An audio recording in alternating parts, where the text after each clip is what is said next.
Müthiş patlayıcı, tehlikeli mikroplastiklerden ateşle barut bir araya geliyor. 7-10'da üstüne çıkmaya başlar. İnsanoğlu taş yemez ama bu taşı yer. Havuzdaki klor, çeşme suyundaki klor. Bu taşta birleşmiş. Negatif enerjiyi organize etmek ve ortadan kaldırmak için kullandığınız iki tuzu dengeli olarak kullanmayı sevenlerdenim. Kaya tuzu hiçbir şeyle karışmamış bir malzemedir. Denizi yemek gibi bir olaydır.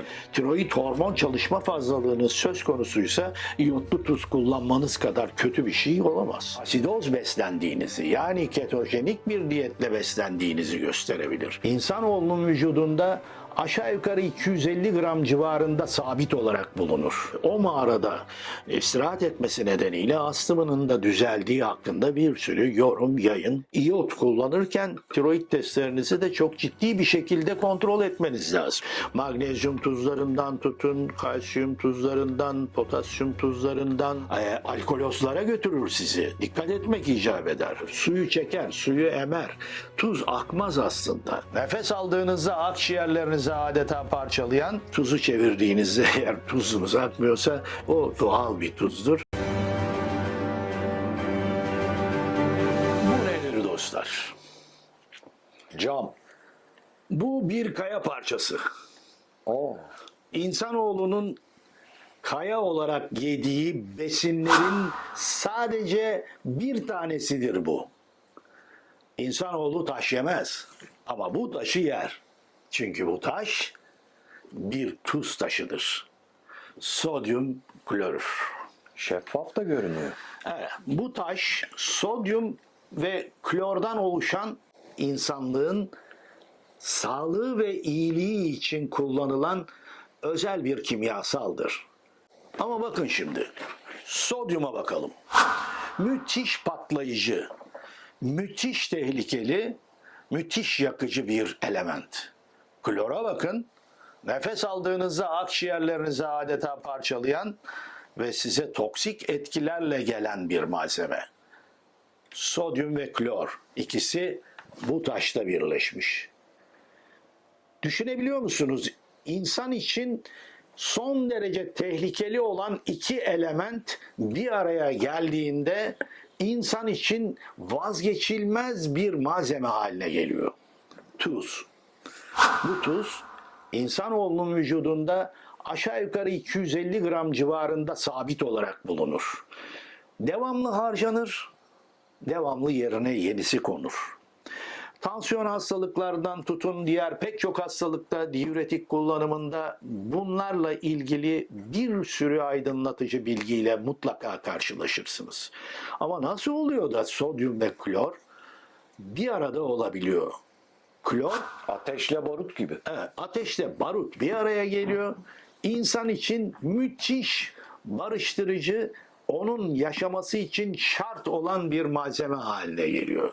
Aslında klor, klorüre dönüşüyor. Yani suyla temas ettiğinde klor bir elektron kaybıyla klorür haline gelerek insanoğlunun vücudunda yine sodyumla birlikte son derece yararlı olacak işlemlerin, kimyasal işlemlerin yürütülmesinde rol oynuyor. Çeşme suyundaki klor değil mi bu doktor? Ne kadar güzel söylediniz. Havuzdaki klor, çeşme suyundaki klor. Ama bu gaz buralara nasıl getiriliyor? Çünkü klor önce kalsiyum vesaire gibi başka elementlerle birleştirilip gaz halinden katı hale geçiyor. Bunlar havuza atılıyor, içtiğiniz sulara atılıyor. Suyla temas ettiği andan itibaren klor elektron alarak klorür haline yavaş yavaş geçiyor. O yüzden havuza attığınız, aslında havuzu temizleyip bütün bakterileri öldüren bu malzeme havuz suyuyla birlikte klorür haline dönerek etkisini ve zehirli oranını kaybetmeye başlıyor. O zaman o havuza rahat rahat girebiliyorsunuz. Ya da çeşme suyu. Ya da çeşme suyunda da aynı şey. Başlangıçta çeşme suyunda klor antimikrobiyal özelliğiyle, son derece öldürücü mikrop kimliğiyle ya da zararlı etkisiyle birlikte suyla temas ettiğinde klorür haline gelerek kanınızda size yararlı bir element haline dönüşüyor. Şimdi kimyasal tahlillerinizi yaptığınız, aile hekiminize ya da herhangi bir yerde yaptığınız sodyum, potasyum ve klorür dengesine bakılır. Aslında hekimler pek klorüre dikkat etmeyebilirler. Bazen ben de dikkat etmem. Çünkü klorür baktığınızda kanınızda 100 miligram civarında olurken eğer bu yukarıya doğru çıkarsa klorür, yavaş yavaş asidoz beslendiğinizi, yani ketojenik bir diyetle beslendiğinizi gösterebilir. Ya da tamamen tersi aşağıya düşmeye başlarsa, klorür miktarı azaldıkça vücudunuzun pH'sı da 7.4'ten yukarıya doğru yükseltmeye başlar. Çünkü vücut pH'sının 7.4 civarında olması vücudunuzdaki tüm kimyasal işlemler için çok ciddi ve gerekli bir ölçüttür. Eğer Akdeniz diyetiyle beslenirseniz, alkali bir diyetle beslenirseniz, vücudunuzun kimyası yavaş yavaş pH'sı 7.4'ün üstüne çıkmaya başlar. Çok fazla olması alkolozlara götürür sizi. Dikkat etmek icap eder. Ya da tamamen tersi, ketojenik diyet yapın hocam diyenlerle karşılaşırsınız. Sürekli ve aşırı miktarda protein tüketimiyle birlikte pH'nızın 7.4'ten aşağılara doğru düşmeye başladığını görürsünüz. Bu sefer de diyabette ve diğer hastalıklarda olduğu gibi ketoasidoz gibi bir tabloya girmek zorunda kalırsınız. O yüzden tuz dengenize, klorür dengenize, tabii ki bunun yanında potasyum dengenize çok dikkat etmenizi ciddiyetle öneririm. Deniz tuzuyla kaya tuzu arasında ne fark var doktorum? Aslında içerisinde tüm tuzları, magnezyum tuzlarını, potasyum tuzlarını, çinko tuzlarını, bakır tuzlarınızı, denizin ihtiva ettiği tüm elementlerin tuzlarını kendi bünyesinde bulundurduğu gibi pek çok alkleri, yosunlardan gelen gıda artıklarını içinde bulunduran daha geniş bir marjda tuz skalasını oluşturan bir tuzdur. Oysa kaya tuzu o bulunduğunuz bölgedeki birkaç element, yani %99'u sodyum klorür olabilir, %99'un üstündeki miktarlarda da belki biraz diğer katkılar söz konusu olabilir. Deniz tuzu ile arasındaki ciddi fark budur. Ben deniz tuzu kullanırım genelde. Deniz tuzu, eğer siz onu orijinalinden bulabiliyor iseniz, mesela bütün kış boyunca Akdeniz'in kayalıklarına vuran dalgaların arka sette suların birikmesi ve yaz gelince o suların uçmasıyla birlikte geride kalan tuzu toplayıp kullanıyorsanız, Akdeniz insanlarının yaptığı gibi, bu tuz içerisinde her türlü maddeyi bulabilmek mümkün. Magnezyum tuzlarından tutun, kalsiyum tuzlarından, potasyum tuzlarından, amino asitlerinden, o suyun geride kalmasıyla oluşan pek çok proteinden faydalanma imkanına sahip olabilirsiniz. Çünkü ben her zaman şöyle söylerim: eğer Akdeniz'deki bu tuzu bulabiliyor ve kullanıyor iseniz eğer, aslında bu denizi yemek gibi bir olaydır derim. Yani denizi yersiniz, denizi içersiniz. Bu tuz tansiyonunuzu da çok fazla yükseltmez. Kaya tuzlarına gelince, kaya tuzları da dışarıdaki pek çok etkenden, özellikle deniz tuzundaki mikroplastiklerden uzaklaşmış bir tuz biçimidir. Akdeniz'de mikroplastik atıkların çok fazla olduğu, gözle görülmeyen plastik malzemelerin olduğu da düşünülürse, son dönemlerde deniz tuzu yerine kaya tuzu kullanmanın daha doğru olduğunu düşünenlerdenim. Kaya tuzlarında %99,5, hatta 99,9 sodyum klorür vardır.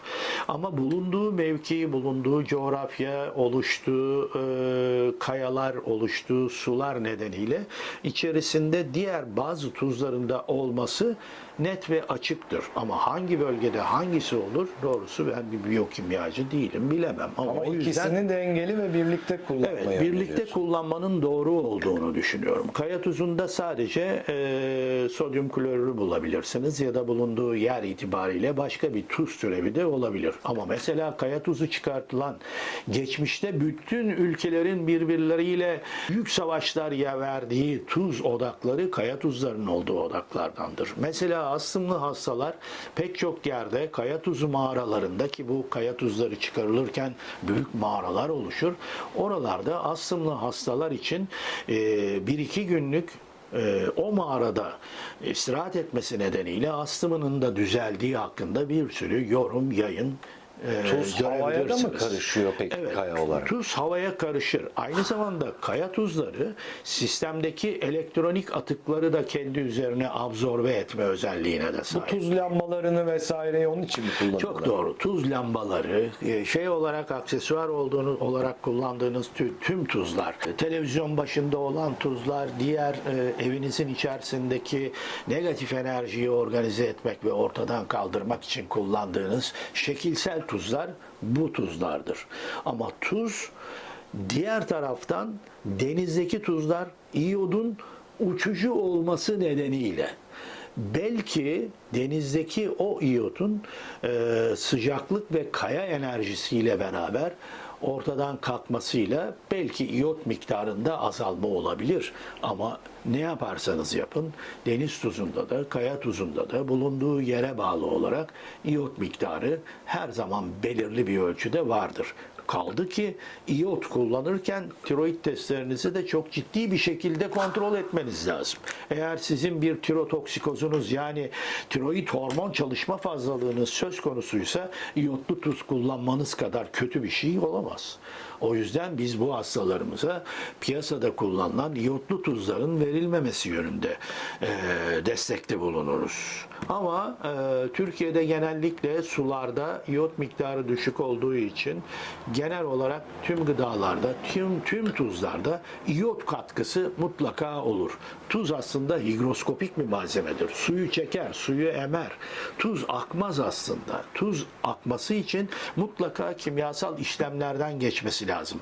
Ve bu işlemlerden geçerken, bilmiyorum son zamanlarda onu biyokimyacılar değerlendirir, alüminyumlu preparatlardan istifade edildiği söz konusudur. Bu yüzden tuz bu tip hazırlanmış olan tuzlarda birbirine yapışmaz. Ama orijinal tuz dışarıda baktığınız zaman enerjiyi de emer, ıslak ve rutubetli bir ortamda rutubeti de emer. Yemek yemek için gittiğiniz açık havadaki restoranlarda tuzu çevirdiğinizde eğer tuzunuz akmıyorsa o doğal bir tuzdur. Rahatlıkla yiyebilirsin.